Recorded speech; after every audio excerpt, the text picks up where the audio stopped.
Hello बच्चों, good evening, जय Shri Krishna. Good evening, good evening, जय श्री कृष्णा, राधे राधे। हाँ भाई, अंगद, देव, पार्थ, अजितेश, सक्षम, क्या हाल चाल है? बढ़िया। मैं भी बढ़िया हूँ, है ना। तो चलिए, डीपीपी नंबर 1। हाँ, डीपीपी नंबर 1 हो गई सबसे।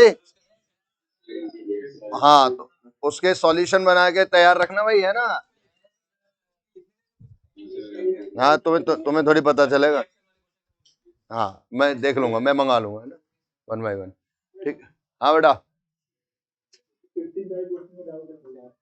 15 नंबर क्वेश्चन में डाउट है, 1 to 14 में कोई डाउट नहीं है ना बेटा। चलो 15।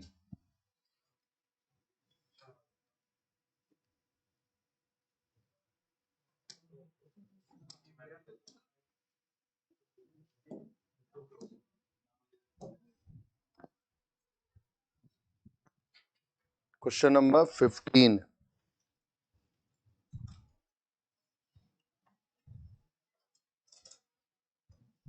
एक मिनट रुकना ना। क्या लैंग्वेज क्या है बेटा? हम्म।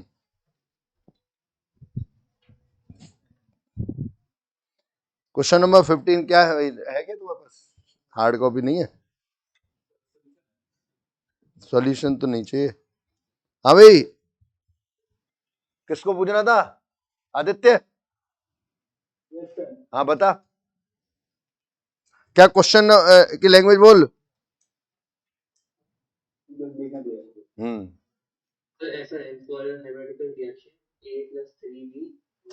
ठीक है, बस बस, ठीक ठीक, thank you Angad.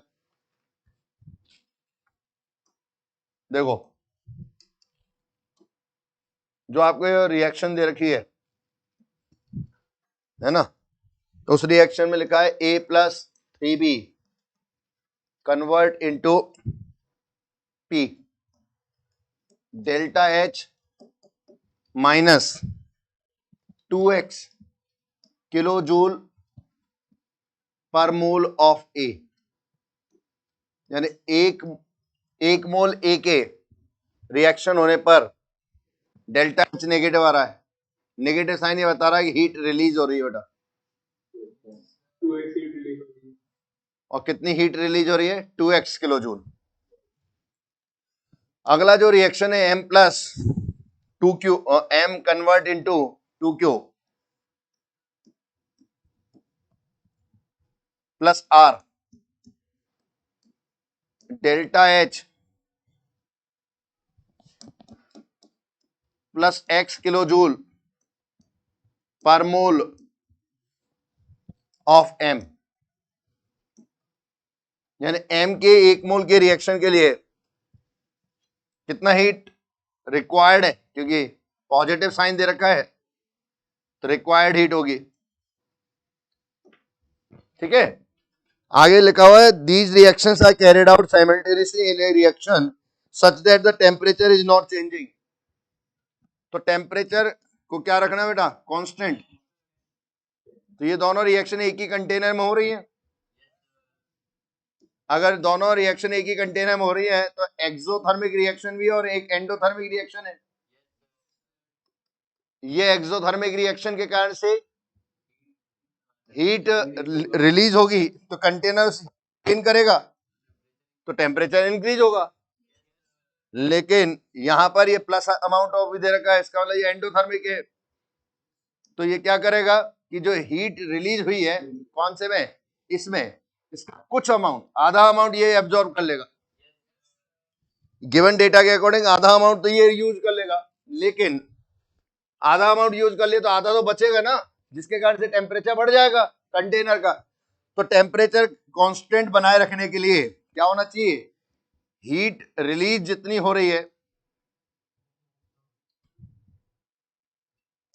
Is equal to heat absorb.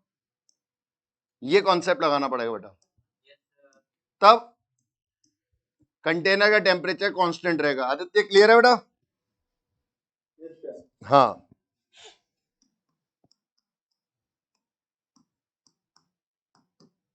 तो अब सर ये बराबर हीट कैसे हो सकती है? ये तो 2x है और ये x है, तो x को 2x कर दें। कैसे? इस सेकंड रिएक्शन को 2 से मल्टीप्लाई कर दो। 2 से मल्टीप्लाई करते स्टोइकियोमेट्री अब 2m 4q एंड 2r हो जाएगी।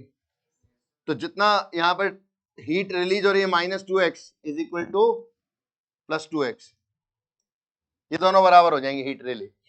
लेकिन स्टोइक, अब आपसे क्या पूछा गया इस क्वेश्चन में? रेट के बारे में पूछा गया होगा। If the rate of disappearance of B, rate of disappearance of B minus dB by dt, question के अकॉर्डिंग वो कितना दे रखा है? Is equal to y, then rate of formation of m है q, rate of formation of q, ये क्या होगा ये पूछा है। तो बच्चों जब मैंने इसको 2 से मल्टीप्लाई किया तो हमें ये पता चला कि यूनिट अमाउंट में, टाइम में, पर यूनिट टाइम में जितना हीट यहां रिलीज हो रही है उतना हीट यहां गेन होगी या एब्जॉर्ब होगी। लेकिन स्टोइकियोमेट्री समय क्या होना चाहिए? ये, यानी कि पर यूनिट टाइम में रिलीज हीट की रेट और एब्जॉर्ब हीट की रेट बराबर होनी चाहिए।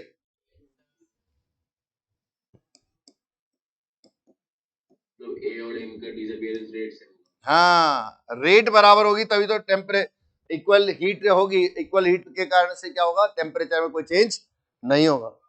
ठीक है, तो अब सभी सब्सटेंस की रेट क्या होगी? इक्वल हो जाएगी। ठीक है बेटा, रेट इक्वल हो गई है तो ए के रेस्पेक्ट में हमारे पास बी के रेस्पेक्ट में लिखूंगा -1/3 dB by dt, ये तो हो जाएगा बी के रेस्पेक्ट में, और क्यू के रेस्पेक्ट में क्या हो जाएगा? 1/4 dq by dt। हमें क्या चाहिए? dq by dt चाहिए। Hence dq by dt is equal to 4/3 -dv by dt, और dv by dt की वैल्यू कितनी है बेटा? y, तो 4y/3। ये नहीं आ रहा आंसर? क्यों आदित्य आ गया? ओके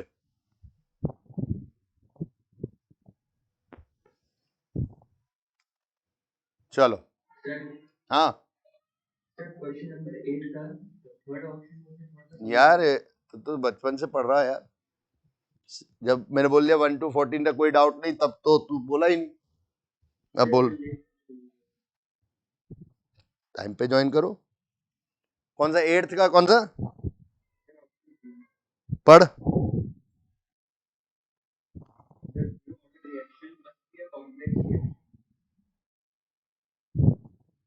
हाँ तो zero zero order reaction must be complex reaction. Yes बिल्कुल सही है।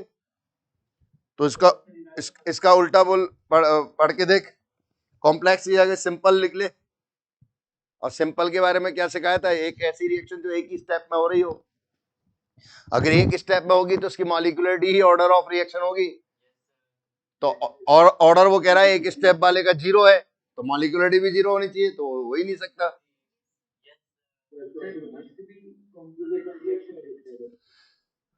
क्या कह रहे बेटा आदित्य?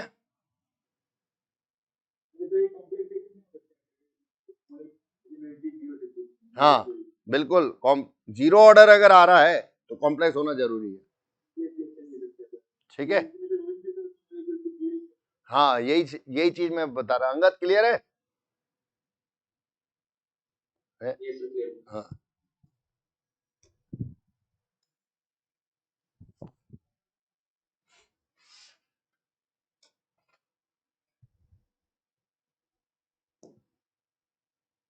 हाँ भाई, ये क्वेश्चन सॉल्व करो। नहीं, अभी ऑर्डर ऑर्डर के क्वेश्चन नहीं किए ना आपने। अपना वो पॉइंट चल रहा था, various types of integrated rate equations, rate laws, है ना, बिलो।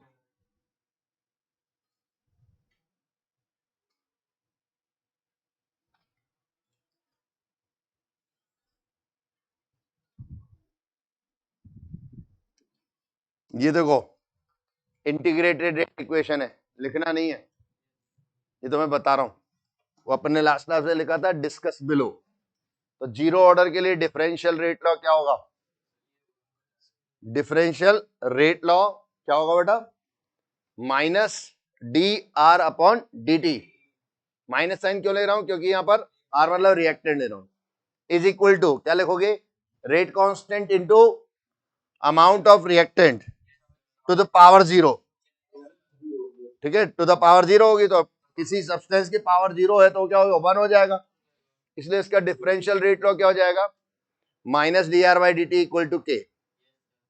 डिफरेंशियल से ही तो इंटीग्रेटेड रेट लॉ आएगा, और इंटीग्रेटेड रेट लॉ को देखकर जो ये आ रहा है K T equal to are naught minus R, R naught का मतलब इनिशियल कॉन्सेंट्रेशन ऑफ रिएक्टेंट और आर का मतलब remaining concentration at time T of reactant. ये आर नॉट और टाइम का ग्राफ इस इक्वेशन से बनाओगे, वो स्ट्रेट लाइन मिलता है। हाफ लाइफ क्या होता है, यूनिट्स ऑफ के क्या होंगे, यूनिट्स ऑफ के तो अपन ने पढ़ ही लिया था। जीरो ऑर्डर रिएक्शन के लिए क्या होता है, कॉन्सेंट्रेशन टाइम इनवर्स या मोल पर लीटर सेकेंड इनवर्स, अगर सेकेंड में लेके चले। जीरो ऑर्डर रिएक्शन के कुछ एग्जांपल फिक्स हैं, ध्यान रखना है ना बेटा। क्या है, लाइट की प्रेजेंस है, फोटोकेमिकल रिएक्शन में लाइट की इंटेंसिटी इतनी हो कि इनके बॉन्ड को ब्रेक कर पाए तो हाइड्रोजन और क्लोरीन से HCl बनेगा। तो इसकी रेट हाइड्रोजन और क्लोरीन के अमाउंट पर डिपेंड नहीं करती है, किस बात पर डिपेंड करती है, फोटोकेमिकल रिएक्शन में लाइट की इंटेंसिटी अगर सफिशिएंट है तो ही रेट चेंज होगी। ठीक है, similarly HI gaseous metal surface पर डिसोसिएट होकर क्या बना रहा है, हाइड्रोजन एंड आयोडीन। तो ये HI सरफेस गोल्ड सरफेस पर, गोल्ड सरफेस मेटल सरफेस पर एडजॉर्प्शन रिएक्शन होती है। एडजॉर्प्शन क्या होता है हम सरफेस केमिस्ट्री में पढ़ेंगे। ठीक है, तो वहां पर ये जीरो ऑर्डर के एग्जांपल है, तो ये याद रखना है, ये एग्जांपल कुछ एग्जांपल याद रखना है। फर्स्ट ऑर्डर रिएक्शन के लिए क्या रेट, डिफरेंशियल रेट लॉ के लिखोगे, minus D R by D T equal to k into concentration of reactant to the power 1। इसका इंटीग्रेशन करने पर रिजल्ट आ जाएगा r equal to are naught e to the power minus k t, जिसे अभी अपन discuss कर रहे हैं 1 बाय 1 केस में। ठीक है, और इसका रिजल्ट आ रहा है K T equal to L N R naught upon R होता है, आर नॉट अपॉन आर, ये ऐसे होता है। तो पूरा का पूरा लॉग के फॉर्म है आर्गुमेंट, बहुत, इसीलिए तो लॉग के फॉर्म में।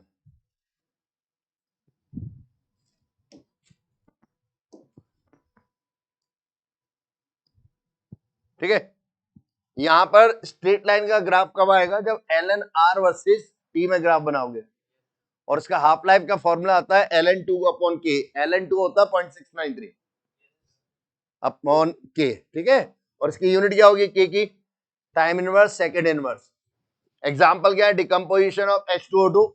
ठीक है, इन एक्वस सॉल्यूशन, और रेडियो एक्टिव रिएक्शन जो होती है, रेडियो एक्टिव डिसइंटीग्रेशन जो रेडियो एक्टिविटी पार्ट होता है, न्यूक्लियर रिएक्शन होती है, वो फर्स्ट ऑर्डर रिएक्शन होती है। सेकेंड ऑर्डर रिएक्शन के लिए क्या रेट लॉ लिखेंगे, differential rate law minus D R by D T equal to K concentration of R square, है ना बेटा। और जब इसका इंटीग्रेशन करेंगे, इंटीग्रेशन करने पर K T equal to 1 upon R minus 1 upon R naught.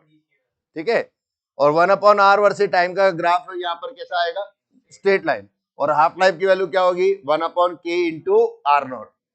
यहाँ यूनिट क्या होगी के की, mole inverse litre per second. ये यहां पर जो सेकेंड ऑर्डर रिएक्शन है बेस की, बेसिक मीडियम में NaOH की प्रेजेंस में इथाइल एसीटेट का क्या होता है, हाइड्रोलाइसिस, जिससे क्या बनता है CH3COONA, CH3COONA and C2H5OH, ये second order reaction. Similarly C2H4 plus H2 100 degree Celsius पर C2H6 बना रहा है, ये सेकेंड ऑर्डर रिएक्शन है। ये एग्जांपल याद रखने बेटा। ठीक है, तो जो अपना लास्ट क्लास का लास्ट पैराग्राफ था उसको मैं पॉइंट लिखा था कि डिस्कस बिलो, इसलिए मैंने ये टेबल आपको बताई है ना। अब 1 बाय 1 में आपको टेबल में लिखवा दूंगा, 1 बाय 1 में आपको यहाँ पर इंपॉर्टेंट बातें बताता जा रहा हूं। सबसे पहले यहाँ पर हेडिंग लिख लो, characteristics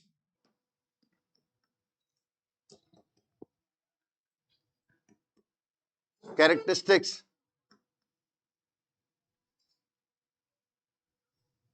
of various order of reaction, various order of reaction,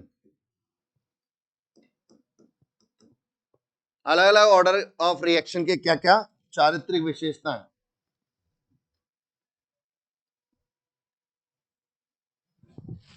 first, zero order reaction. किसे बोलेंगे जीरो ऑर्डर रिएक्शन? जिसका ऑर्डर जीरो आता है। वेल डन, बहुत बढ़िया, तो मार्क्स भी जीरो आता है। Zero order reaction, zero reaction लिख दिया यार, ऐसा जवाब दिया तूने कि मेरा तो चक्कर ही भी नहीं आ पाए। जीरो ऑर्डर रिएक्शन, लिखे definition, the reaction in which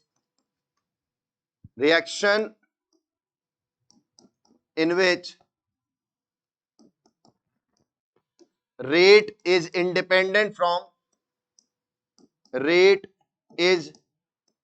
independent from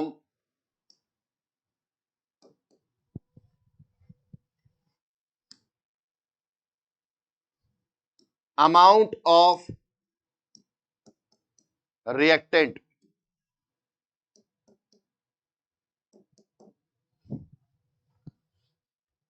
ठीक है, पहला पॉइंट, डिफरेंशियल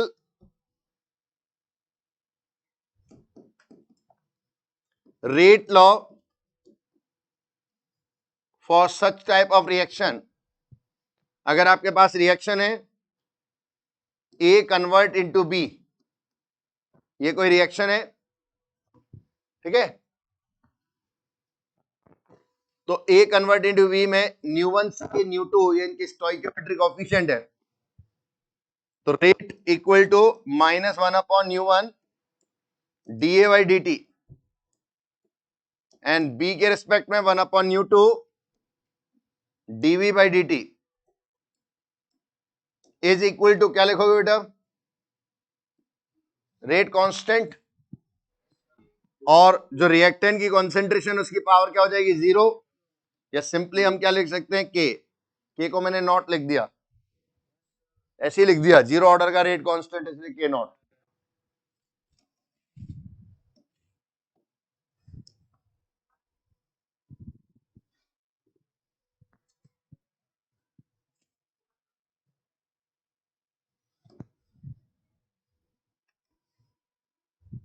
वेयर के not zero order rate constant.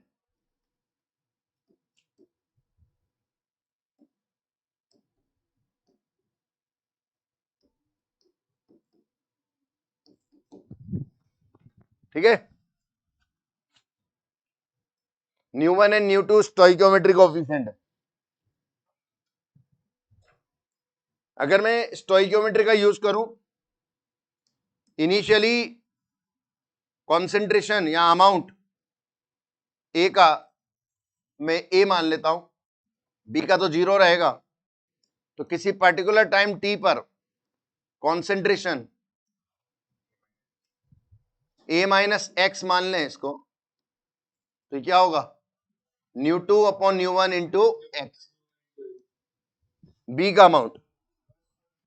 तो concentration of A at time T, this will be initial amount of A minus reacting amount, यही लिखोगे ना बेटा,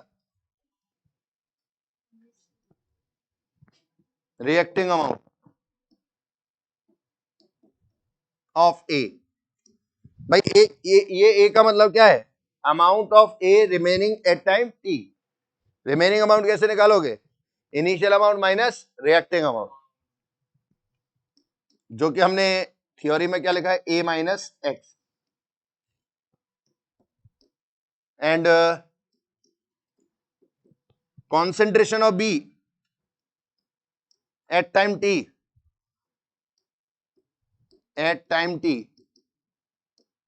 ये हम B से रिप्रेजेंट कर रहे हैं, जिसकी वैल्यू क्या आ रही है, न्यू2/न्यू1 इंटू एक्स। न्यू2 और न्यू1 तो हम स्टोइकोमेट्रिक कोएफिशिएंट रिएक्शन से देख लेंगे, एक्स वैल्यू अगर कैलकुलेट कर लें तो मजा आ जाए, ठीक है। तो पहली कैरेक्टरिस्टिक क्या हो गई जीरो ऑर्डर रिएक्शन के लिए, reaction in which rate independent from amount of substance. इसका मतलब अमाउंट ऑफ सब्सटेंस अगर आप रिएक्शन का जीरो ऑर्डर रिएक्शन का चेंज करेंगे तो रेट ऑफ रिएक्शन में कोई चेंज नहीं होगा। पहला तो ये पॉइंट, पहला कैरेक्टरिस्टिक। दूसरा क्या है कि आपके पास में इसके रेट लॉ में, डिफरेंशियल रेट लॉ में केवल क्या लिखना है, रेट ही के बराबर है, रेट के बराबर है।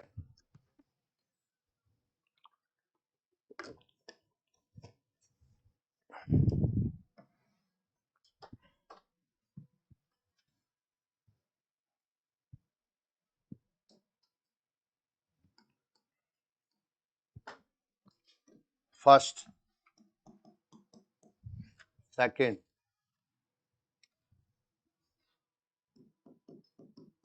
rate for in zero order reaction rate is equal to k naught constant।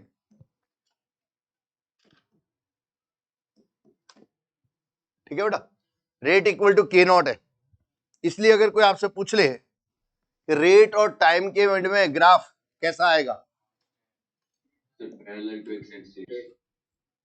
Time के साथ में रेट कांस्टेंट रहेगा।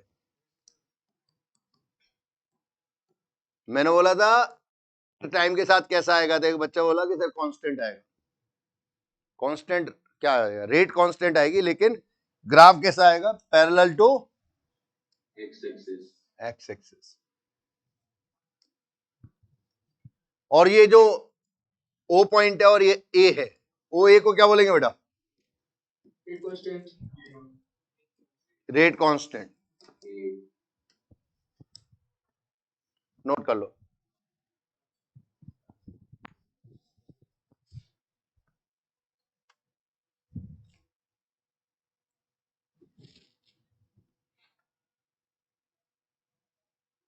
अभी जो हम टॉपिक पढ़ रहे हैं उसमें बहुत सारी कैरेक्टरिस्टिक पढ़ेंगे, तो उसमें क्वेश्चन पूछा जा सकता है, चार ऑप्शन देके कौन सा कैरेक्टरिस्टिक फर्स्ट ऑर्डर का नहीं है या जीरो ऑर्डर का नहीं है, ऐसे क्वेश्चन बन जाएंगे, ठीक है। अब बात आता है कि सर ये डिफरेंशियल रेट लॉ तो हो गया, डिफरेंशियल रेट लॉ का एक फॉर्म और बना सकते हैं, ये अभी आपने लिखा 1/न्यू1 dA/dt, ठीक है बेटा। इसको कैसे करें, देखो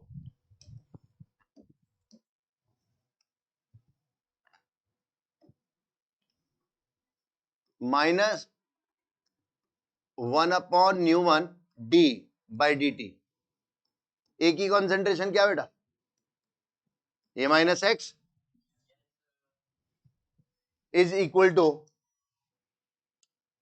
1/न्यू2 d/dt of न्यू2/न्यू1 into x। न्यू1 से न्यू1 कैंसिल, न्यू2 से न्यू2 कैंसिल, तो minus of d of A minus x by D T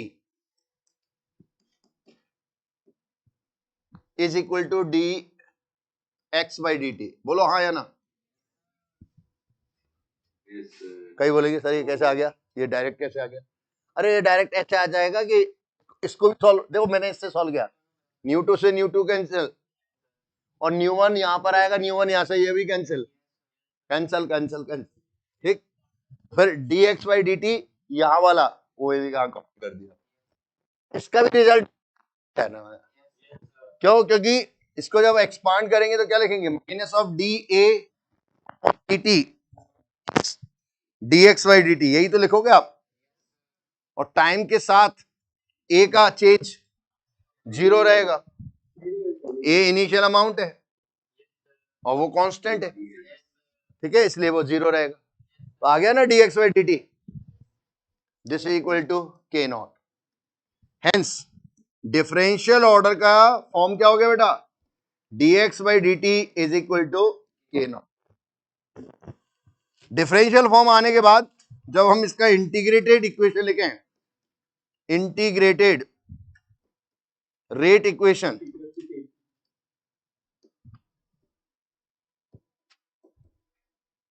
तो क्या मिलेगा, dx is equal to K naught dt, और इसका इंटीग्रेशन कर लें 0 से t, 0 से t पर लिमिट पुट कर दो, 0 टाइम पर x की वैल्यू 0 और t टाइम पर x, dx का इंटीग्रेशन क्या होगा x और के नॉट टी। तो हमारे पास यहां पर क्या मिला, ये क्या आ गया, बताओ बताओ। अरे ये आ गया कि टी टाइम पर कितना रिएक्ट होगा। हाँ, टी टाइम पर रिएक्टेंट कितना रिएक्ट होगा, रिएक्टिंग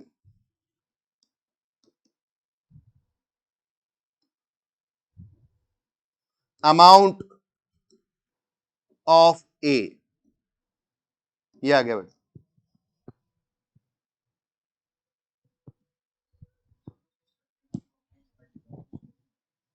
हमने तो एक्स बोला, रिएक्टिंग अमाउंट कितना लिखा देखना,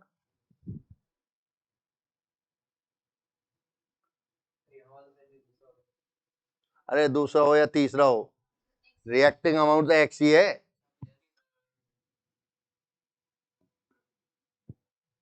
तू इसकी बात को सुन के तू भी कंफ्यूज हो गया। हाँ, इसलिए लास्ट क्लास में बोला था। हाँ नहीं नहीं, वही क्वेश्चन चल रहा है।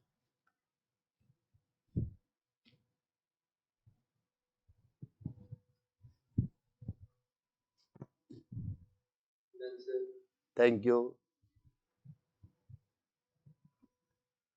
इससे हमें क्या शिक्षा मिली कि किसी भी जीरो ऑर्डर रिएक्शन के लिए, किसी भी कन्वर्जन के लिए टाइम की वैल्यू चाहिए तो क्या लिखोगे, converging amount upon K not.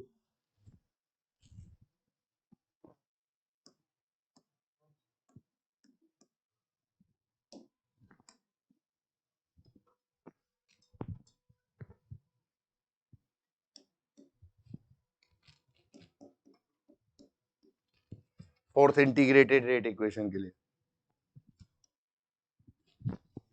Fifth point. हाँ जी, क्या कर रहा है, टाइम।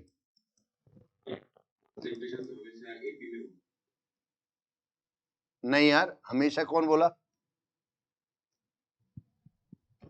कौन बोला ये हमेशा, पूछ रहा है बता रहा है, मतलब पूछ रहा हूं कि साइंस में अगर ऑलवेज लगा देते हो तो 99% वो गलत होता है।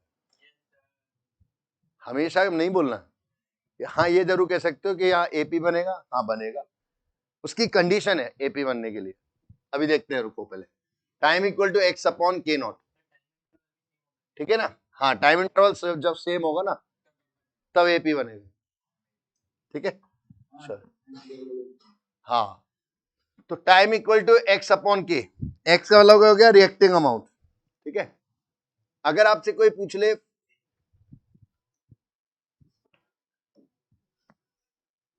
Question, calculate 25% conversion of reactant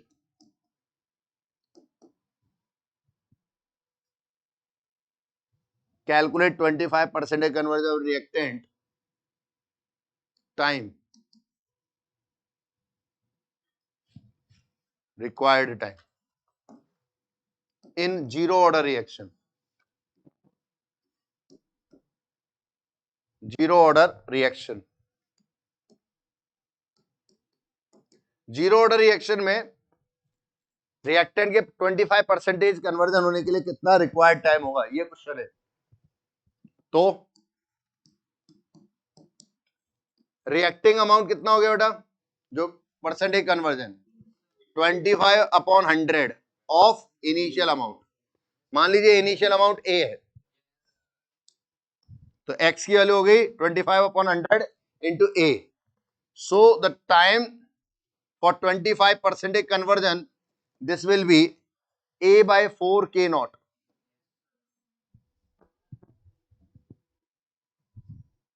Similarly, आपसे कोई पूछ ले कैलकुलेट 15% या टाइम रिक्वायर्ड फॉर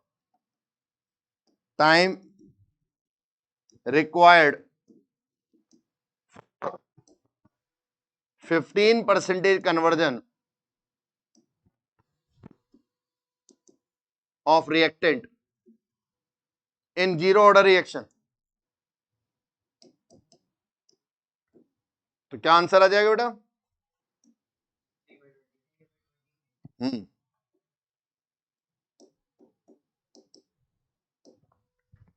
तो हमें इससे शिक्षा मिली कि हमारे पास यहाँ कन्वर्जिंग टाइम जो हो गया एक्स की वैल्यू 15/100 इंटू ए, ये रहेगा.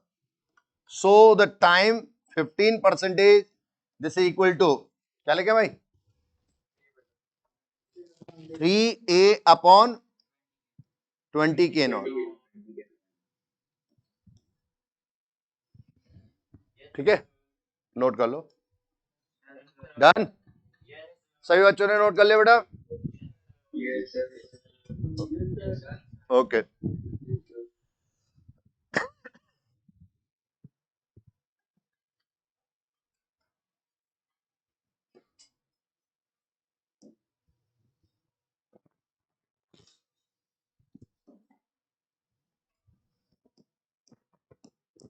Half life. हाफ लाइफ का मीनिंग क्या होता है? 50% कन्वर्जन होने में जो टाइम रिक्वायर्ड होगा उसे बोलेंगे, किसी भी रिएक्शन के 50% कन्वर्जन होने में जितना टाइम रिक्वायर्ड होगा उसे क्या बोलेंगे? Half life. Time required for 50% conversion of reactant in any reaction is called as half life. ये तो हाफ लाइफ की definition.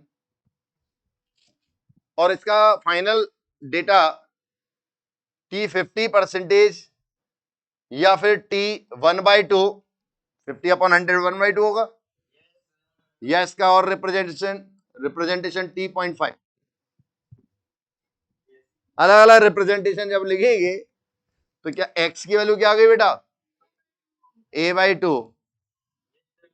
x equal to A/2 है, इसीलिए A/2 K not. This is the half life for zero order reaction. ये zero order reaction के लिए. इस equation को देखने से हमें क्या पता चल रहा है? इसका जो हाफ लाइफ है जीरो ऑर्डर रिएक्शन में, हाफ लाइफ के एक्सप्रेशन में 2 कांस्टेंट K नॉट कांस्टेंट है, लेकिन A चेंज कर सकते हैं अपन. यानी कि एक जीरो ऑर्डर रिएक्शन के लिए इनिशियल अमाउंट हर एक एक्सपेरिमेंट में चेंज करते जाएंगे तो हाफ लाइफ भी चेंज होता जाएगा. हाँ, तो फिर conclusion, characteristics in zero order reaction,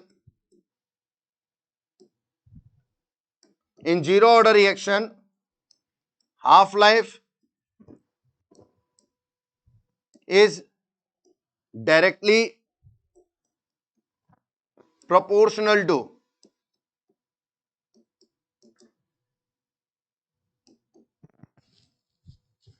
initial amount of reactant.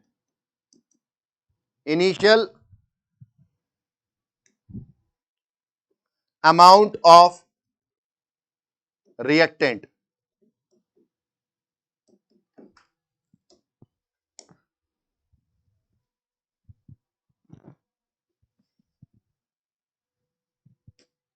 It means half life proportional to A.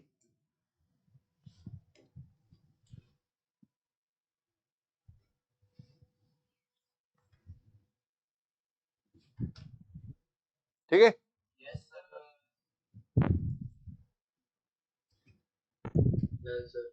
Okay.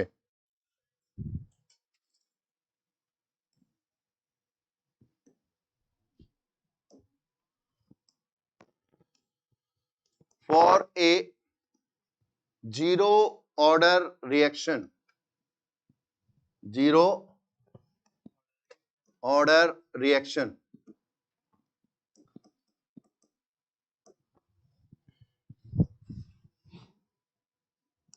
A convert into B.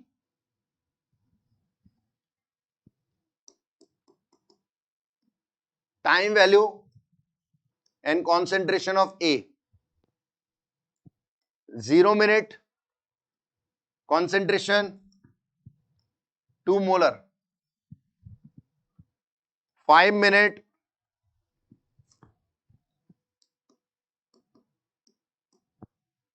1.5. 10 minute 1. ठीक है. Calculate first part, value of specific reaction rate, specific reaction rate, and second, time required for 75% conversion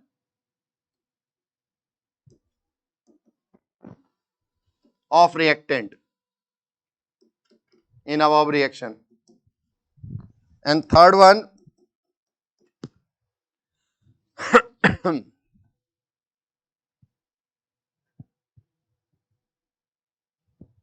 amount of B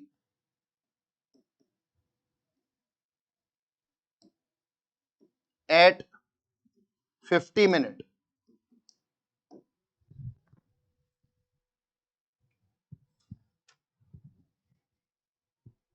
जल्दबाजी में कोई जवाब नहीं देगा. Sorry, अपनी dictionary में है नहीं.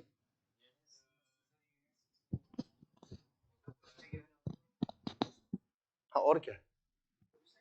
ना ना ना ना, जिस यूनिट में डेटा दे रखा है उसी यूनिट में पता कर लो.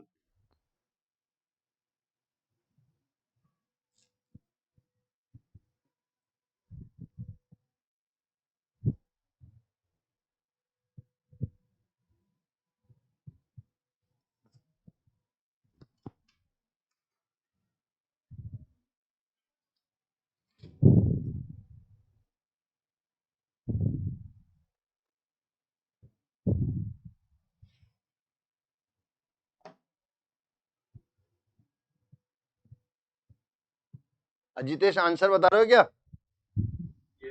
रुक जाओ,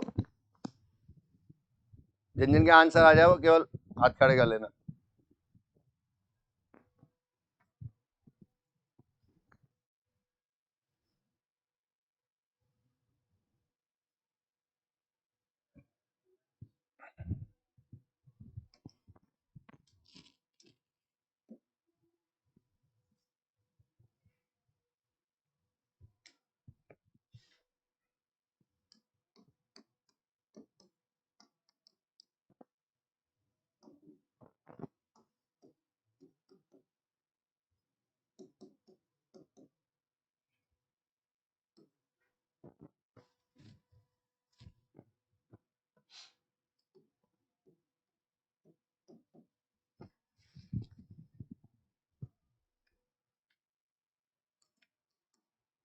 पॉइंट 1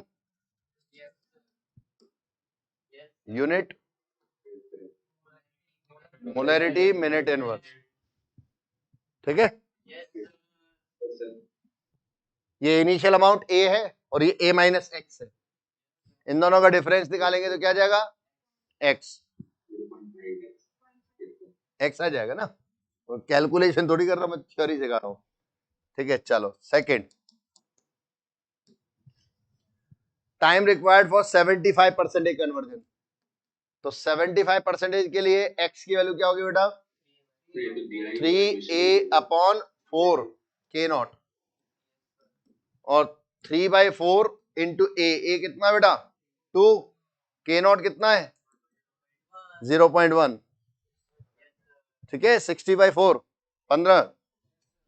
3 मिनट, हाँ 15 मिनट, यानी 15 मिनट में ये रिएक्शन 75% कंप्लीट होगी। वर्णित, ध्यान रखो, ऐसे मैंने इशारा किया तुम्हें कंफ्यूज करने के लिए। हाँ थैंक यू। तो तीसरा पार्ट, अब कभी भी कोई रिएक्शन के लिए कोई बोल दे कि कोई टाइम दे रखा हो, प्रोडक्ट का अमाउंट या रिएक्टेंट का अमाउंट पूछे, तो पहले ये पता कर लिया करो रिएक्शन कब खत्म हो रही है, यानी रिएक्शन कब खत्म हो रही है उसके लिए क्या करो कि 100% कन्वर्जन के लिए टाइम निकाल लो। तो टी 100% मतलब कंप्लीशन टाइम, इसको बोलेंगे कंप्लीशन टाइम।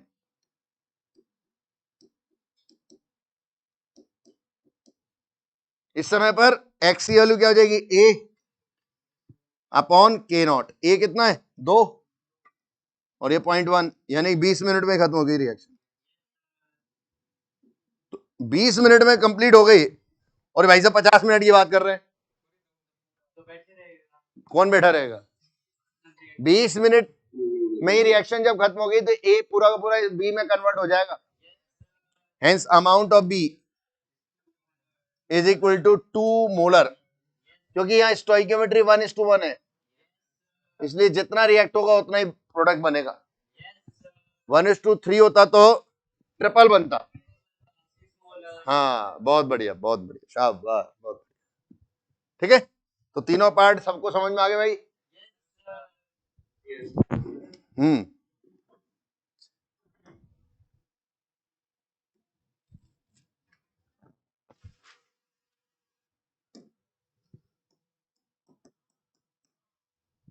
अगर आपको वो दे रखा हो, वो क्या, ग्राफ, अब ग्राफ में पहचानना हो हाफ लाइफ का ए के साथ में रिलेशन, तो कैसा ग्राफ बनेगा?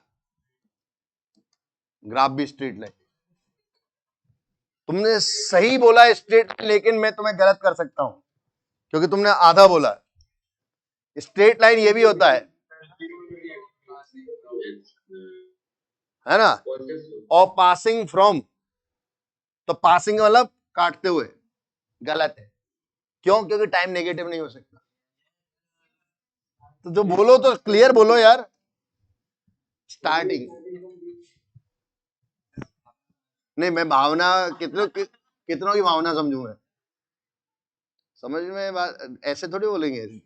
मुझे पता है अगर ऐसे तुम्हारी भावनाओं को समझने लगा ना तो तुम्हारा सिलेक्शन बड़ी वाली रैंक पर होगा। नो सर क्या होता है? जो है तो है, क्योंकि भावना बह जाती है। हाँ ठीक है बेटा। हाफ लाइफ वर्सेस ए,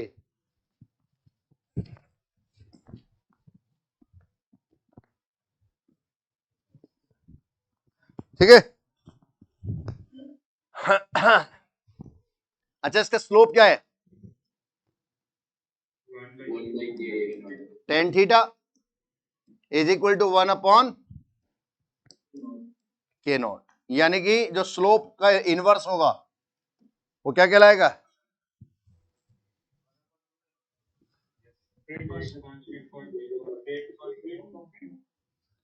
ये लो भाई 1/2k0 होगा,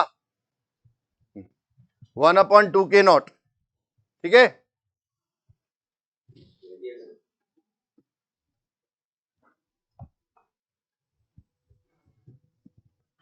वन अपॉन 2k0।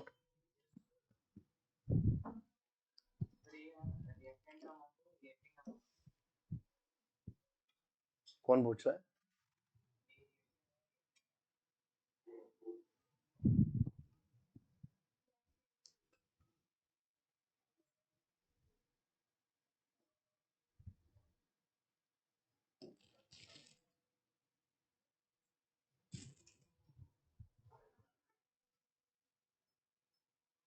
एक्स क्या है? तो ए रिएक्टिंग हो सकता है क्या? फिर कौन कम हो रहा है? हाँ तो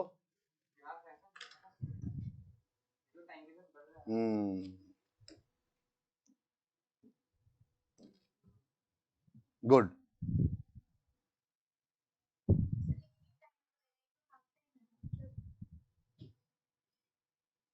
अब देख, इसका मतलब ये है कि कोई रिएक्शन हो रही है, दो ए की वैल्यू 2 मोलर लिया आपने, ठीक है, उसका हाफ लाइफ निकाला उस ए कन्वर्ट इनटू बी का, फिर हमने 3 मोलर लिया, उसका हाफ लाइफ निकाला, फिर हमने 4 मोलर लिया, उसका हाफ लाइफ निकाला।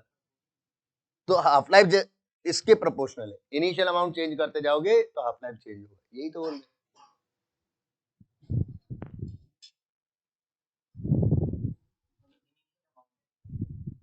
Yes,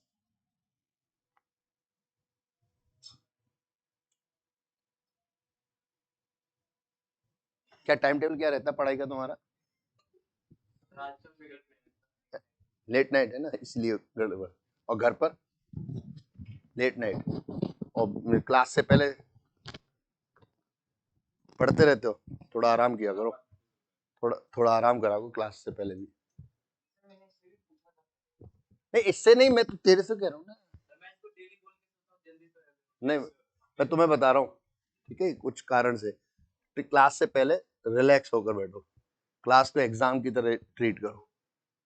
A for small amount, नहीं एप्पल नहीं, ए फॉर इनिशियल अमाउंट, ठीक है, और एक्स में मतलब क्या हुआ, रिएक्टिंग अमाउंट, ठीक है बेटा। अच्छा, मुझे बताने में कोई प्रॉब्लम नहीं है, ठीक है, मुझे अलर्टनेस चाहिए तुम सबकी, क्योंकि जब क्लास में ही तुम ऐसे रहोगे तो वहां तो और ज्यादा एक और प्रॉब्लम बढ़ेगी। वहां कौन सी, नींद का नशा नहीं, वहां दूसरी होती है, पूरे 2 साल पढ़ लिए, कौन सी रैंक आएगी मेरी, सिलेक्शन होगा या नहीं, ये तो सोचना ही नहीं है, सिलेक्शन इंसानों का हो जाता है।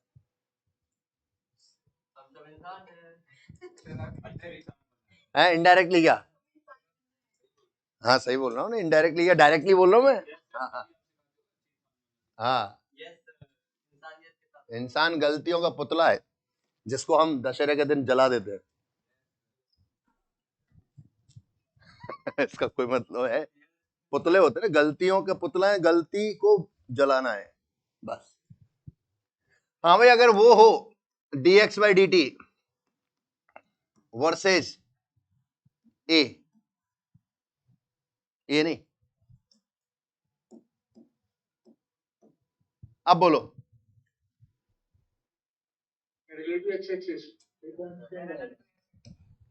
पैरेलल टू एक्स एक्सिस, नहीं पूछा ही नहीं मैंने, क्योंकि अब तुम एक्टिव हो गए, जब मैं मोटिवेट कर देता हूँ उसके बाद पूछता ही नहीं, जनरली ध्यान रखना।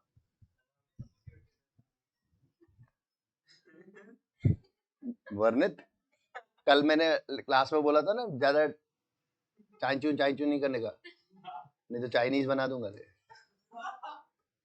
ठीक है। हाँ बेटा, अग्निवा क्या कह रहा है,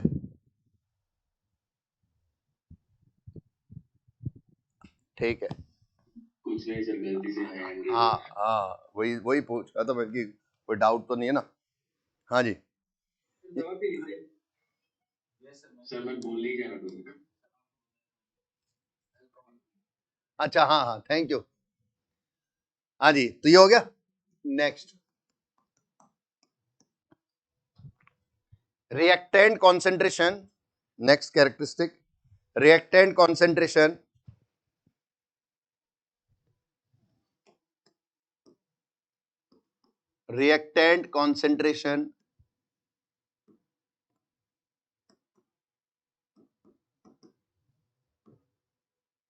form an AP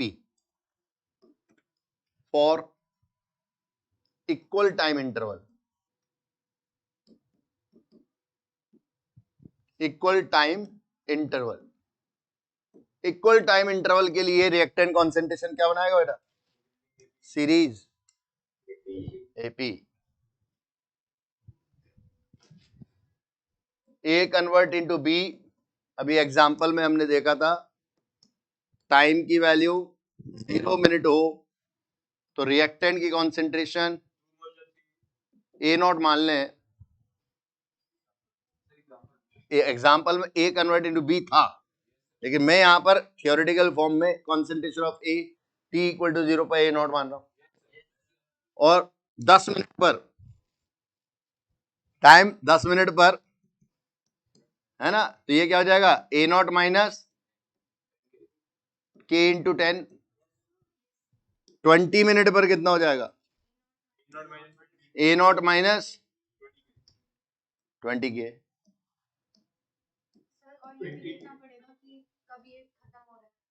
हाँ हाँ हो जाएगा ना, ठीक है, तब तक चलता रहेगा जब तक है जान,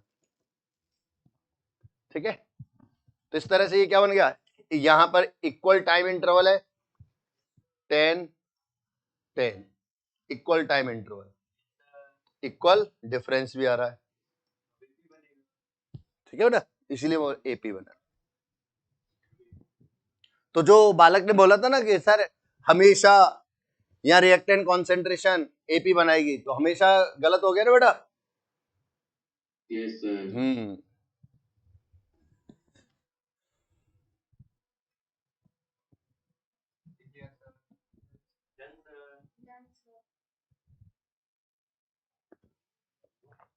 हाँ भाई, सभी बच्चों ने लिख लिया, यस सर। ओके चलो।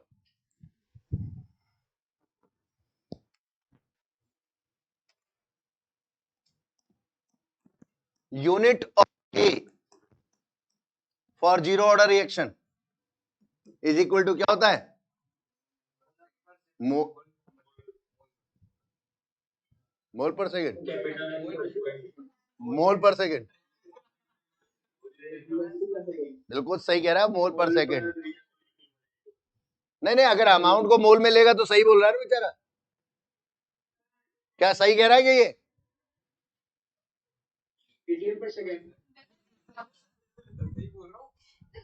गलत है भाई।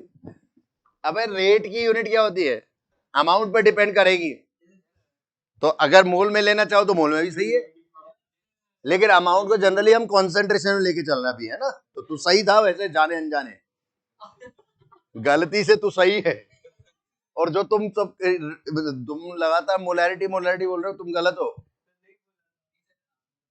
हाँ मैं समझ रहा हूँ, या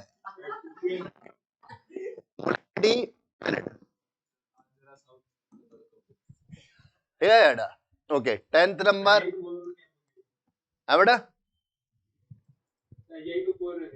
तुम तो यही कह रहे थे, लेकिन ये बालक है हमारे यहाँ अजय, ये कह रहा था मोल पर मिनट, तो क्या ये सही है कि गलत है, सही है। यशवर्धन बोला।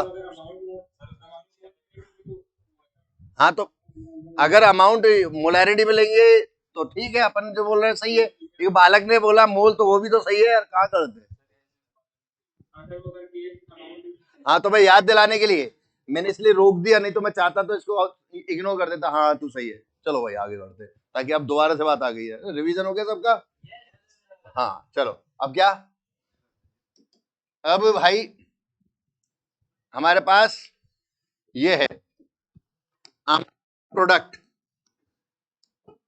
Amount of product versus time, इसका ग्राफ किस तरह से आएगा, इंक्रीजिंग,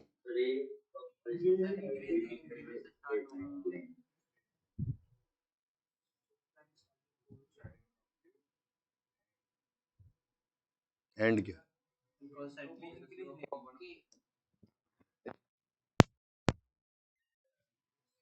किसी एक टाइम पर आकर अमाउंट ऑफ प्रोडक्ट कांस्टेंट, ये जो टाइम जिस पर कांस्टेंट होना स्टार्ट होगा उसे क्या बोलेंगे, कंप्लीशन टाइम, रिएक्शन कंप्लीट होने का टाइम,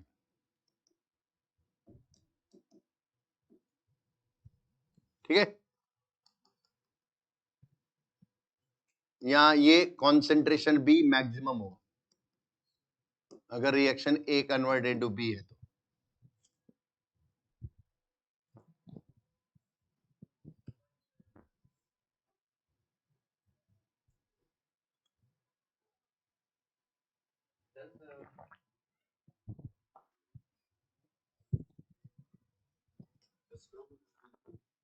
नहीं बताओ, चल तू पूछ रहा है तो कह रहा है तो ये जरूरत है क्या? छोड़ो।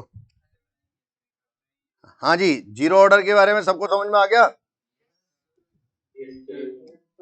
आप लिखो second, first order, first order reaction. अब क्या बोलेंगे इसमें?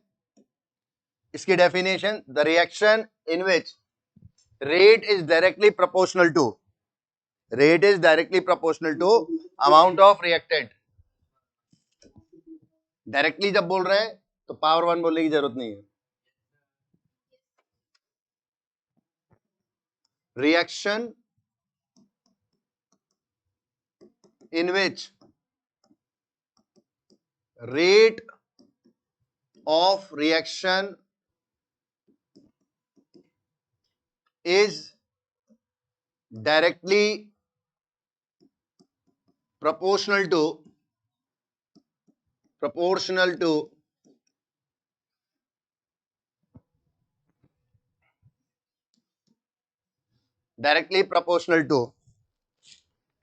amount of reactant,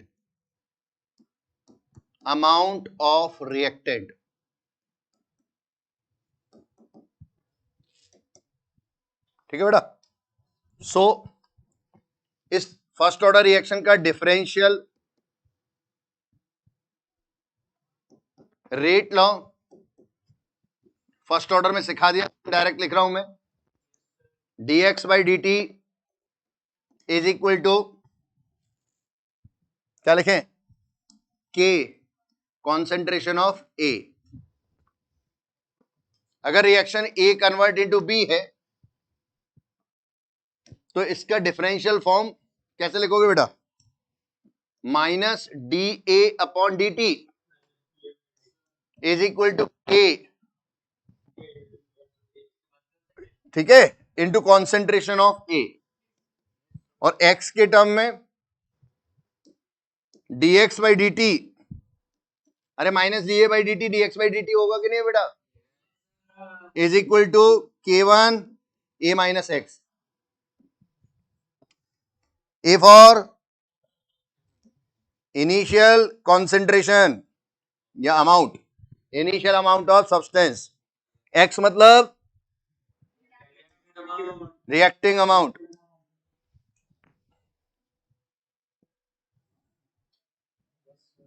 ठीक है।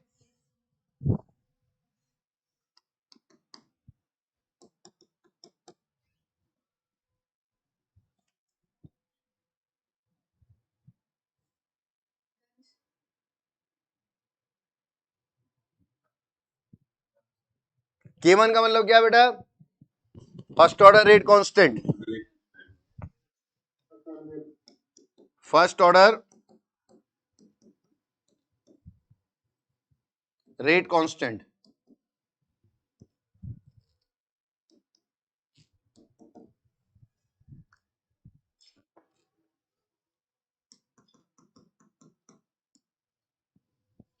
सर इसमें रिएक्शन में एक का स्टोइकोमेट्रिक कोएफिशिएंट चेंज है, कर दो चेंज। तो रेट पे कोई फर्क नहीं पड़ेगा? रेट में तो फर्क पड़ेगा, रेट इक्वेशन पे कोई फर्क नहीं पड़ेगा, रेट में तो फर्क पड़ेगा। स्टोइकोमेट्रिक कोएफिशिएंट रेट को बताता ही है कि अगर मैं लिखता हूं मेरे पास A कन्वर्ट इनटू B है और ये 2A कन्वर्ट इनटू B है, तो हमें ये बता रहा है यहाँ यूनिट टाइम में 1 मोल रिएक्ट हो रहा है, यहाँ यूनिट टाइम में 2 मोल रिएक्ट हो रहा है, तो ज्यादा रेट तो यहाँ पर है, तो रेट तो चेंज हो जाएगी लेकिन रेट इक्वेशन, रेट लॉ थोड़ी चेंज होगा, ठीक है बेटा।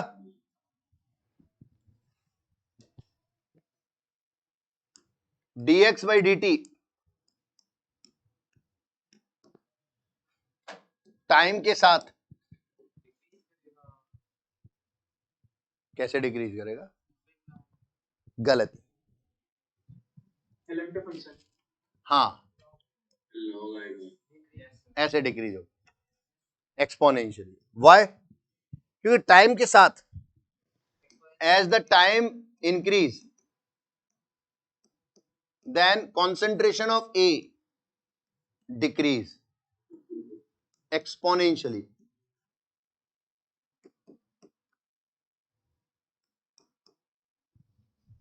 ठीक है, exponentially decrease.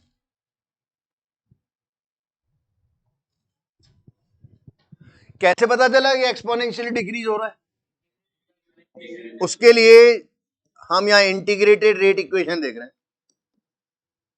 Integrated rate law या rate equation.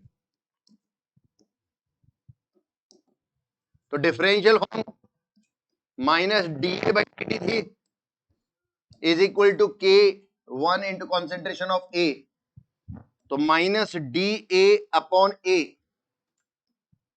Is equal to K one D T. इसका इंटीग्रेशन कर दो भाई, टी इक्वल टू 0 से टी टाइम तक, टी इक्वल टू 0 पर कॉन्सेंट्रेशन ऑफ ए नॉट और ये ए, ठीक है। 80 में बहुत ज्यादा हो जाएगा नोटेशन। तो अब यहां पर क्या हो जाएगा, के1 टी, और यहां क्या हो जाएगा, एल एन ए, है ना। तो इसका लिमिट पर अगर आप पुट कर लो तो k one t is equal to L n a naught upon a. अरे डायरेक्ट कर सकता हूं कि नहीं,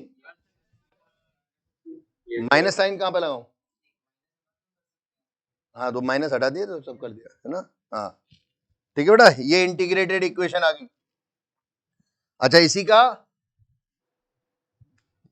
हम लिख सकते हैं k equal to 2.303 upon time, क्योंकि ln है ना, ln कितने बेस में होता है, ई बेस में, तो इसे 10 बेस में कन्वर्ट करने के लिए कन्वर्ट कर लिया अपने, है ना। और क्या हो गया, a naught upon a, where a naught initial amount of reactant, and a का मतलब क्या है, remaining amount of reactant at time t, ठीक है। अच्छा, ए के फॉर्म में इसको ऐसा लिख सकते हैं 2.303 upon T log 10 base A upon A minus X, हर शेल A for initial amount, X मतलब रिएक्टिंग अमाउंट। अरे मैं गलती होने ही नहीं देता हूं, रिवीजन करवा देता हूं, पूछ तो सही, ठीक है, हो गया।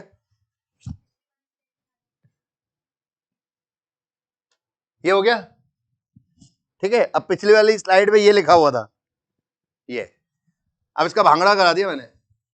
भांगड़ा कैसे, ये एल एन का एंटी लॉग ले लें तो e to the power K1 t आ जाएगा, और इसमें भांगड़ा ऐसे कर रहा हूं, ये ए ऊपर ए नॉट नीचे, तो पावर -1 हो जाएगी, -1 इधर आ जाएगी, तो क्या हो जाएगा, e to the power minus k one t. अरे बोलो, तो क्या मैं इसको ऐसा नहीं लिख सकता कि माइनस के1, हाँ हाँ बिल्कुल, minus k one t is equal to L n a upon a naught. Sir आप ऐसा क्यों लिख रहे हो, आपकी मन की मर्जी है क्या? नहीं सर, ये मैं ये सिखाना चाह रहा हूं, क्योंकि अब जब यहां से सॉल्व करोगे ना इस इक्वेशन को, तो ये आएगा a equal to a naught e to the power minus k one t. देखो ये देखो, यहाँ एक्सपोनेंशियल इधर चला गया, a अपॉन ए नॉट भी इधर चला गया, तो a equal to a naught e to the power minus k one t आ गया ना बेटा। इस इक्वेशन से हमें क्या शिक्षा मिलती है, के कंजर्व, वाह। टाइम अगर बढ़ रहा है तो e to the power minus k one t decrease हो रहा है ना बेटा, so concentration of a also decrease, a decrease हो रहा है, और dx by D T equal to क्या है बेटा,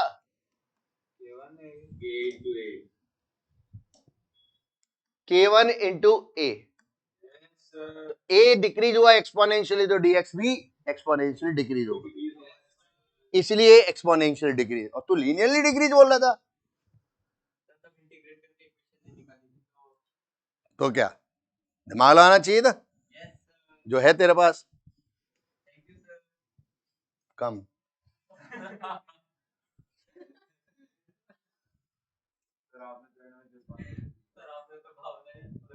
अरे मैं वेलकम बोल रहा था, वेल तो अंदर रह गया, वेलकम, थैंक यू बोला था ना ये।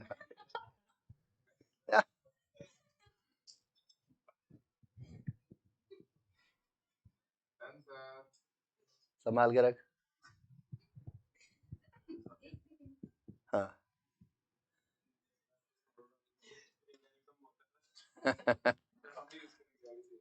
कम।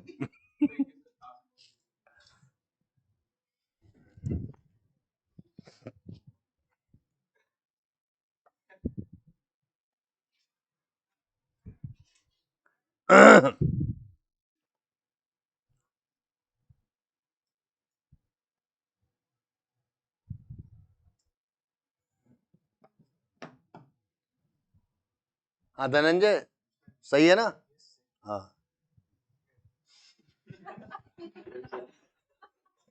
ऐसे पूछा है, तुम हंस क्यों रहे हो यार? डर गया वो, उसने सोचा कि क्वेश्चन तो नहीं पूछ रहे है ना। नहीं नहीं awkward नहीं था, सही था। ये तो मैं देख रहा हूँ ना, मैंने पूछा था और देख के पलट लिया, देखा ही नहीं।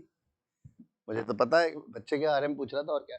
हाँ भाई आदित्य सही है बेटा, अजितेश, सार्थक, देव, अग्निवा, शुभ, सब बढ़िया है ना? समझ में आ रहा है सबको? हाँ कैसे, कैसा है केमिकल काइनेटिक्स, कैसा है बेटा, क्या कह रहा है? आज नहीं दूंगा, कल दूंगा। और हाँ 11th वाला तो दूंगा ना, आज डीपीपी नहीं दे रहा मैं इसलिए। नहीं नहीं, मैं डीपीपी, मैंने मेरे से बोल रहा था डीपीपी नंबर 2 भी भेजो, मैंने कहा नहीं अभी नहीं भेजेंगे, अभी पहले हमारे पास दूसरा वर्क है बच्चों के लिए। ठीक है। हाँ चलो कोई नहीं, कोई बात नहीं, मैं भी स्टूडेंट रहा हूँ। अबे अजय फालतू की बातें करता है, इसलिए तेरा टेंशन बढ़ दी है ना? क्लास को आगे बढ़ाने दे, ठीक है? हाँ बाद में कहेगा सर। कौन ये वाली देख ले। हाँ initial amount of reactant A, नहीं ये इंपॉर्टेंट इक्वेशन है, ये बिल्कुल सही, बच्चे ने बिल्कुल सही रुकवा दिया अपन को, ये इसी पर बेस 90% क्वेश्चन इसी पे चलते हैं जेई में। कौन सा? किसी का भी होना है यार, तुम कोई सिलेबस कहां से आता है, पेपर कहां से बनता है?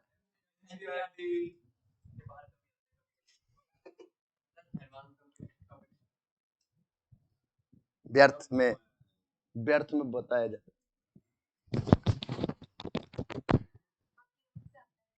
नहीं ऐसा भी नहीं। हाँ हाँ ये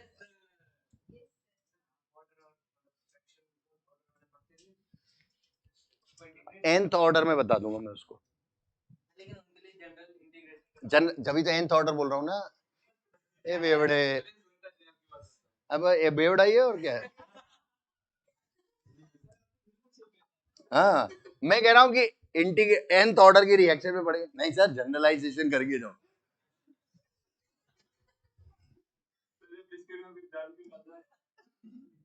ठीक है बेटा, हाँ भाई नोट कर लिया बेटा, ओके चलो। तो आपके पास में के आ गया, टी आ गया। अब आपके पास कहानी है ग्राफ की, तो ग्राफ तो ये तो बना ही लोगे तुम, जो मैं अभी बनाने कहूंगा, concentration of A versus time, कैसा ग्राफ बनेगा?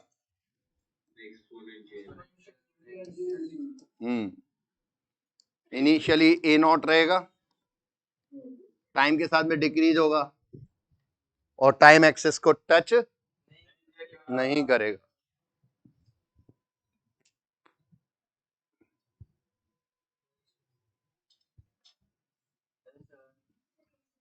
अगर आपसे कोई बोल दे कि फर्स्ट ऑर्डर इक्वेशन के लिए कन्वर्जन टाइम बताओ, जैसे जीरो ऑर्डर में निकाला था, तो इसमें भी टाइम का क्या इक्वेशन आएगा फर्स्ट ऑर्डर के लिए? बस टी को यहां से भांगड़ा करा दो, टी इक्वल टू 2.303 अपॉन के लॉग ए नॉट अपॉन ए। Yes, sir.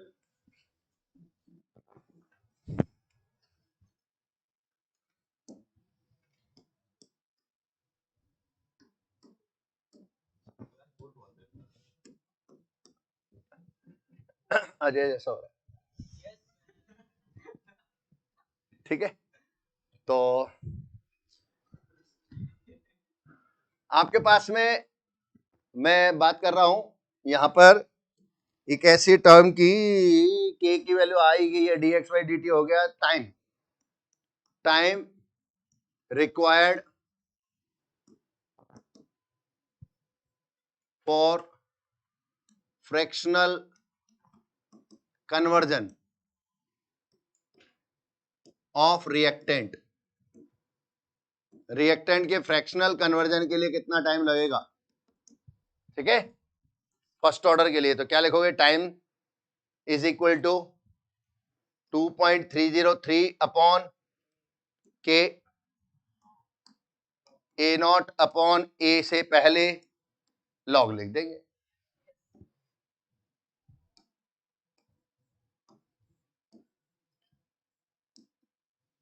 ठीक है बेटा। चलो, अगर ये 15% चाहिए मुझे, टाइम रिक्वायर्ड फॉर 15% कन्वर्जन, वहां मैंने जीरो ऑर्डर में क्वेश्चन करवाए थे 15 का 25 का, मैं डायरेक्ट यहां पर फॉर्मूला लिखवा रहा हूं, डायरेक्ट वैल्यू रख रहे हैं। टी 15% इक्वल टू क्या होगा, 2.303 अपॉन के लॉग बेस 10। सुनो सुनो सुनो, ए नॉट तो ए नॉट ही रहेगा, और रिमेनिंग अमाउंट 15% रिमेनिंग रहेगा या 15% रिएक्टिंग रहेगा? 15% रिएक्टिंग रहेगा, तो रिमेनिंग कितना रहेगा, 85%।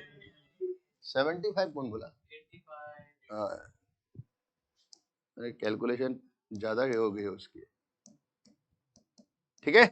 ए नॉट से ए नॉट कैंसिल हो जाएगा, तो 2.303 अपॉन के लॉग बेस 10 100 अपॉन 85।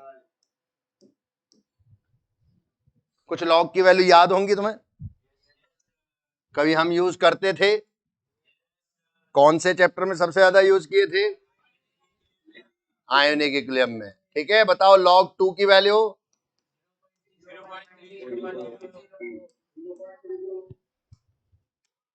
ठीक है। लॉग 3 की वैल्यू,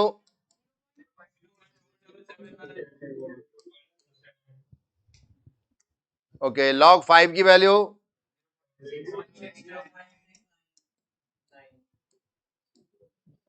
लॉग 7 की वैल्यू,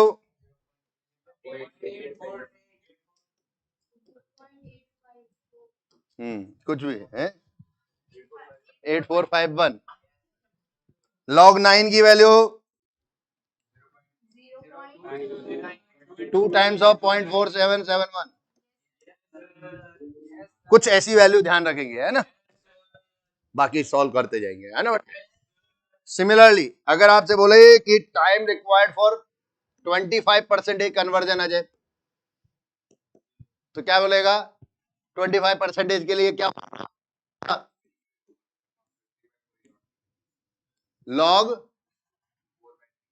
ए नॉट अपॉन 1/4 रिएक्ट हो रहा है, तो 3/4 बचेगा, तो लॉग 4/3।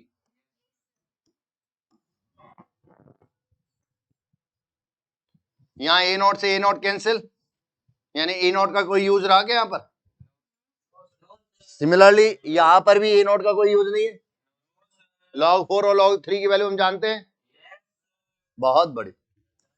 लॉग 75 नहीं, लॉग 50% के लिए 2.303 अपॉन के log A naught upon a not by 2।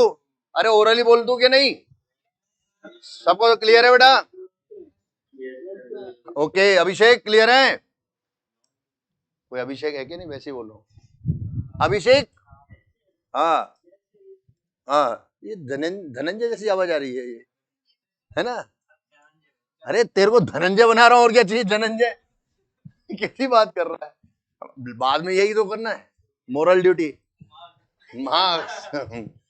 तो log 2 की वैल्यू 0.3010, 2.303 से मल्टीप्लाई किया तो 0.693 अपॉन के। याद करो जो ट्रेलर दिखाया था आज की क्लास का, वैसा ही इक्वेशन आ रहा है कि नहीं आ रहा है?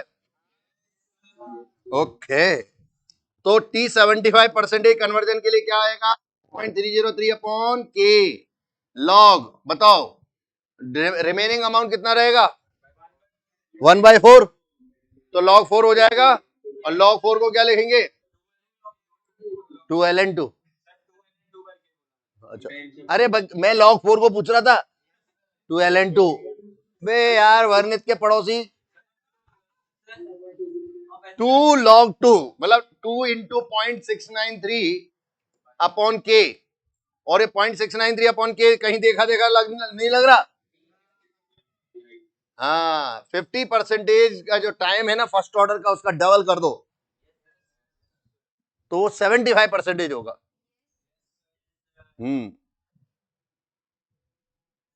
एक क्वेश्चन किया था ना पिछली क्लास में अभी, जीरो ऑर्डर का, उसका 50% रिएक्शन का क्या टाइम लग रहा था? अरे क्वेश्चन जो किया उसका answer 10 minute, 10 minute.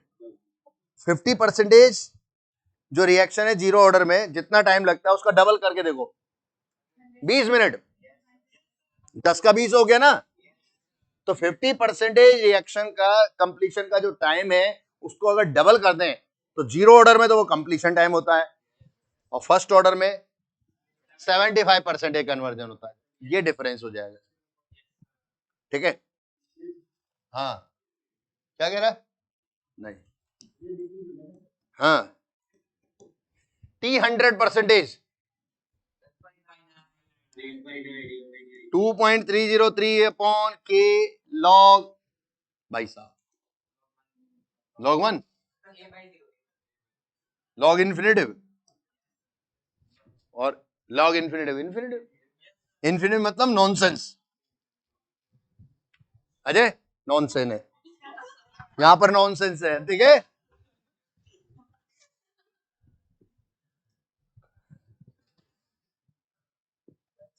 Ajay clear? Okay, तो बच्चों क्या क्या कैरेक्टरिस्टिक में डिफरेंस आ रहा है? एक डिफरेंस तो ये रहा, हाफ लाइफ का डबल करने से 75% कन्वर्जन होता है। लिखो,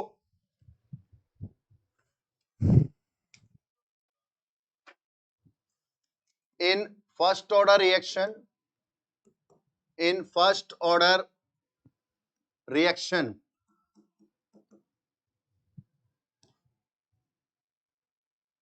time required for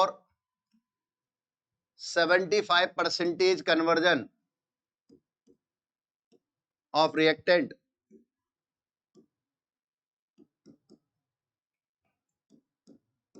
is equal to 2 times of half life, while in zero order reaction T 75% नहीं, T 100% is equal to 2 times of 250%, 2 times of 50%। Zero order reaction में half life का double 100% time होगा, और first order reaction में 75% conversion.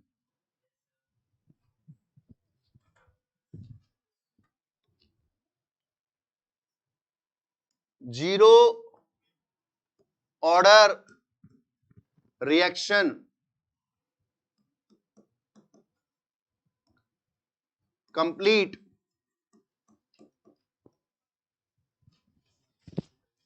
इन finite time, और इन और finite के बीच में गैप कर लेना, है ना। फाइनाइट टाइम को अंडरलाइन कर रहा हूं मैं, नहीं तुम्हारा कोई भरोसा नहीं। इनफाइनाइट, अजय सुन रहा है तो इसको जगा देना, ये भूल सो जाए तो धनंजय, धनंजय, हाँ गलत लिख दे तो इसलिए मैंने बोला। फर्स्ट ऑर्डर रिएक्शन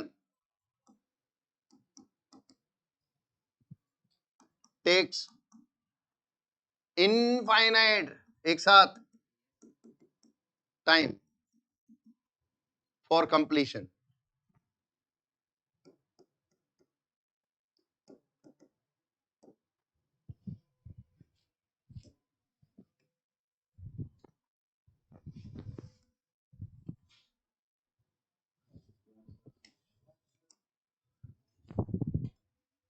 और नहीं है, गलत लिखा है, वाइल। अरे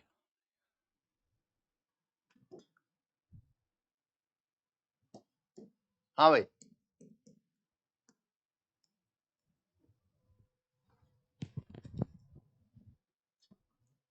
reactant concentration, reactant concentration form a GP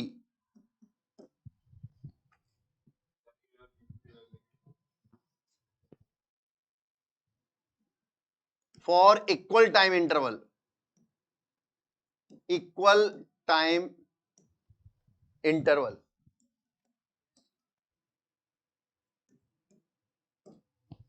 for example A convert into B, ये रिएक्शन जिसका टाइम और concentration of A, time minute में, कॉन्सेंट्रेशन मोलैरिटी में, टी इक्वल टू 0 पर ए नॉट रहेगा, ए की कॉन्सेंट्रेशन, किसी टाइम टी पर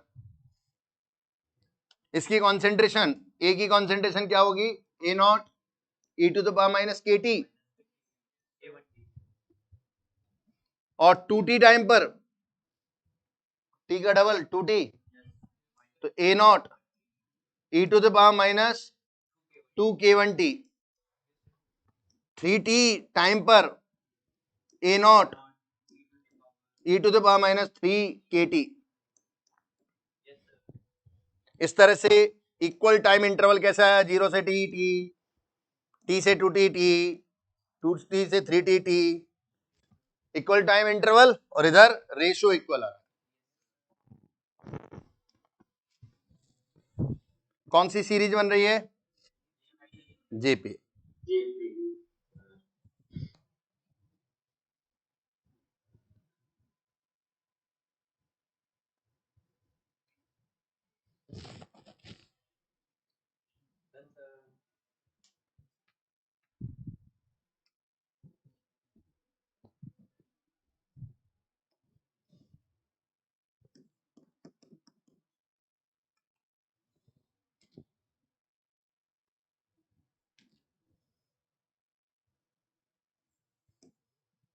हाफ लाइफ या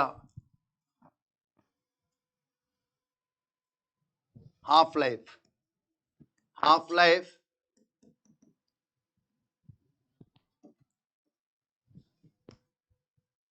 in first order reaction, first order reaction independent from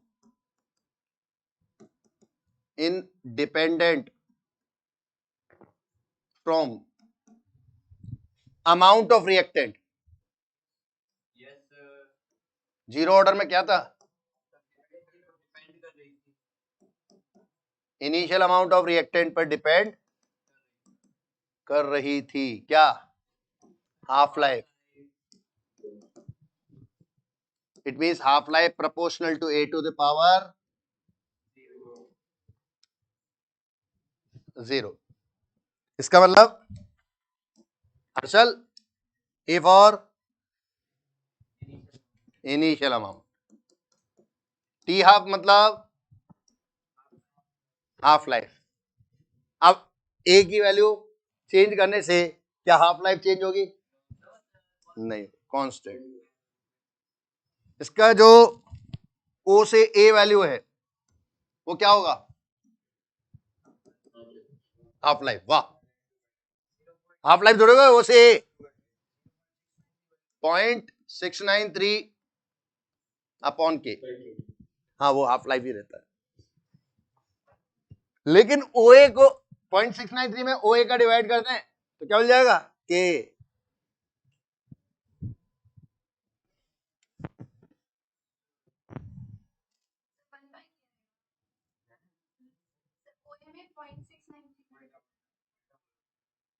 हाँ, मैंने उल्टा बोला ना, क्या हुआ जो? हाँ, अच्छा, इसने उल्टा सुना, कोई बात, होता है, लिखते लिखते दिमाग थक जाता है। हाँ भैया, यूनिट ऑफ के। ये बोर्ड बहुत तेज चल रहा है यार। Sir minute inverse.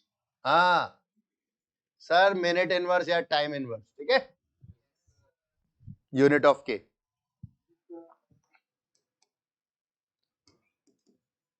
For a reaction, a convert into b, time in minute, concentration of a, ये 2, ये 0, ये 10, ये 1, ये 20, ये 0.5। कैलकुलेट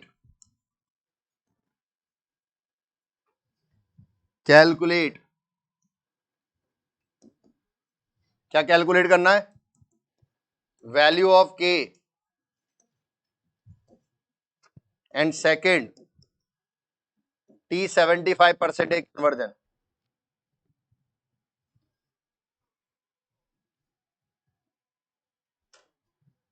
सर आपने फर्स्ट ऑर्डर लिखा ही नहीं। क्यों लिखूं मैं फर्स्ट ऑर्डर? क्यों लिखूं बेटा? ये एडवांस का क्वेश्चन है।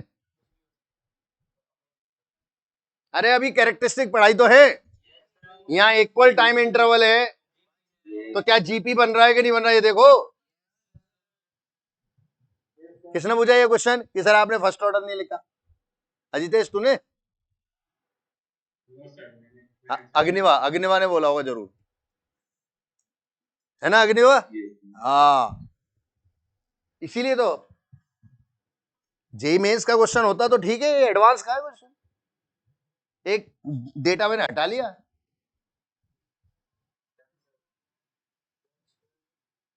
तो वैल्यू ऑफ के कैसे निकालेंगे? वैल्यू ऑफ के हाफ लाइफ से, 2 का आधा 1, 1 का 10 मिनट, लो भाई हाफ लाइफ 2 टाइम्स ऑफ 50% जैसे इक्वल टू कितना होगा? 2 इंटू 10, 20 मिनट। ओ खत्म कहानी। और के की वैल्यू कितनी आ गई? 0.693 अपॉन टी हाफ। लो भाई 0.0693 0.0 है। ऐसा कोई जरूर थोड़ी 75 में 0 ऑर्डर के लिए भी पूछ सकता था, ऐसा मत सोचा करो। हाँ ठीक है बेटा, तो आज के कंपेरेटिव वाले क्वेश्चन समझ में आ गए बेटा? तो जो मैंने आज आपको स्टार्टिंग में जो टेबल दिखाई थी,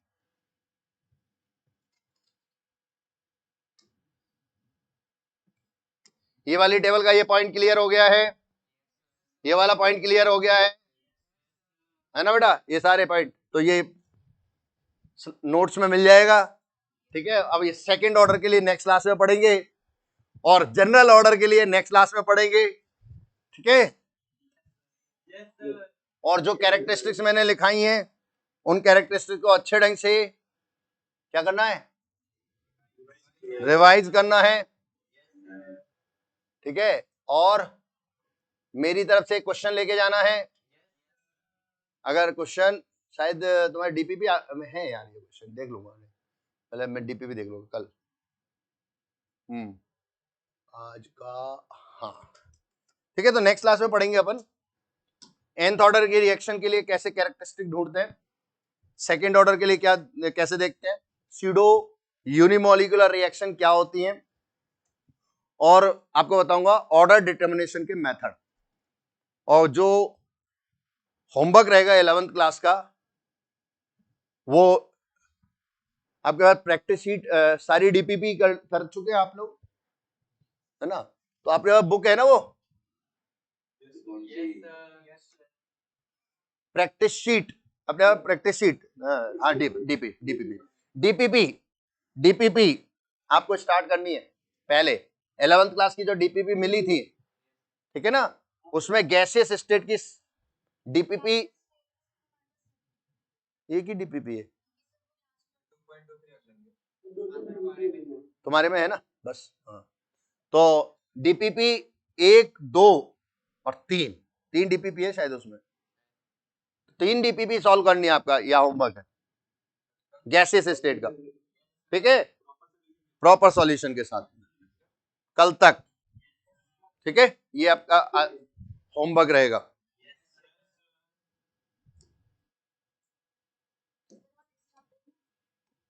इस चैप्टर में जो थ्योरी पढ़ाई वो याद रखना बस। आपके पास बुक है ना अपने प्रॉब्लम्स इन फिजिकल केमिस्ट्री की, बालाजी पब्लिकेशन, ठीक है, हाँ पीडीएफ है, जो भी बुक मतलब क्वेश्चंस गैसियस स्टेट के स्टार्ट करना है, लेवल नंबर 1 उसमें 1 से लेकर 40 तक हो गई सर, कंप्लीट है। वो हाँ उस समय कर लिए अपन ने, गैस के कर लिए थे, केमिकल इक्विलिब्रियम के नहीं किए ना, केमिकल इक्विलिब्रियम 1 से 40। और होमवर्क में क्या रहेगा, अभी क्या बताया था मैंने इस क्लास का, DPP 1, 2 and 3 of 11th class, states of matter, हो सकता है उस पर नाम ऐसा दे रखा, स्टेट्स ऑफ मैटर, 3 डीपीपी मिल गया होमवर्क। देखते हैं कौन कितने स्टूडेंट कर पाते हैं, ठीक है। जय श्री कृष्णा, राधे राधे, सभी को सप्रेम नमस्कार।